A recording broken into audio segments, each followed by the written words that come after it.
নৌযান শ্রমিকদের অনির্দিষ্টকালের কর্মবিরতিতে অচল সব ঘাট এবং নৌবন্দর। নৌ রুটে পণ্য পরিবহনও বন্ধ। চট্টগ্রাম বন্দর বহির্নোঙরে মাদার ভেসেল থেকে খালাস না হওয়ায় আটকা পড়েছে বিপুল আমদানি পণ্য। ৭ শ্রমিক হত্যার বিচারসহ ৪ দফা দাবি না মানা পর্যন্ত আন্দোলনের সিদ্ধান্তে অনড় শ্রমিকরা।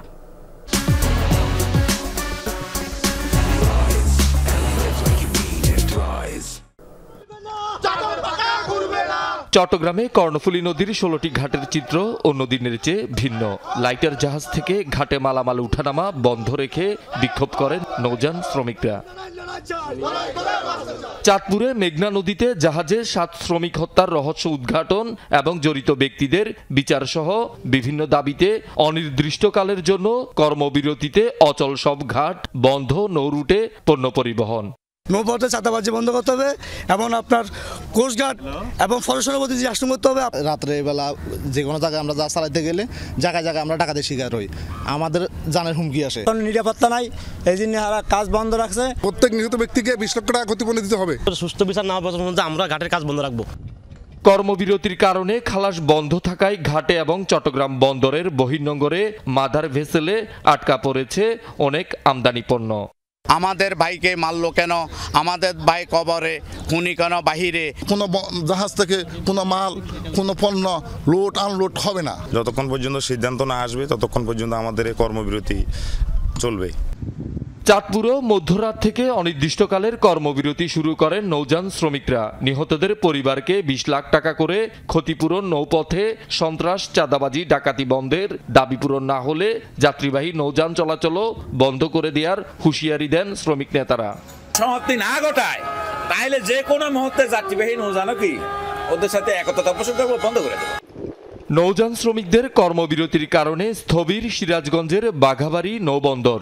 এখান থেকে উত্তরাঞ্চলের ১৬ জেলায় জ্বালানি তেল, সার সহ বিভিন্ন পণ্য পরিবহন বন্ধ। আমাদের প্রাণহানি হয় তাহলে পরে এ তো সবাই আতঙ্ক ভয়ে থাকবো। সুস্থ তদন্ত করে এগুলো সবাই শাস্তি হয়।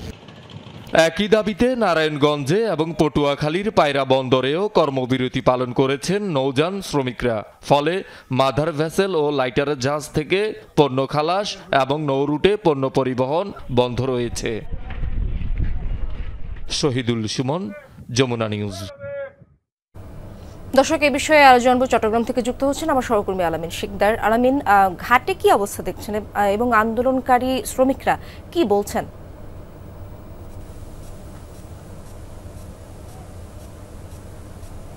আমি এখন রয়েছি বাংলা বাজার ঘাটে এবং এই ঘাটে সকাল থেকে যে পরিস্থিতি ছিল একই পরিস্থিতি রয়েছে। আমার ঠিক ডানে আমি টানা 3টি লাইটারেজ জাহাজ দেখতে পাচ্ছি।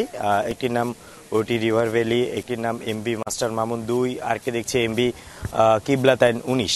এইসব যে লাইটারেজ জাহাজগুলো রয়েছে এগুলোতে কিন্তু পণ্য বোঝাই রয়েছে। সেটা বোঝা যাচ্ছে হচ্ছে যে এগুলোর যেখানে পণ্যগুলো থাকে সেটি আমরা যে ধরনের ভিতরে যেন কোনো ধরনের পানি প্রবেশ না করে সেভাবে যে ঢেকে রাখার যে বিষয়টি, রশি দিয়ে বেঁধে রাখার যে বিষয়টি, সেটি এখনো দেখছি। যার কারণ হচ্ছে শ্রমিকরা এখনো কাজে যোগ দেয়নি, যার কারণে পণ্য খালাসের যে বিষয়টি সেটা কিন্তু আমরা দেখছি যে হচ্ছে না।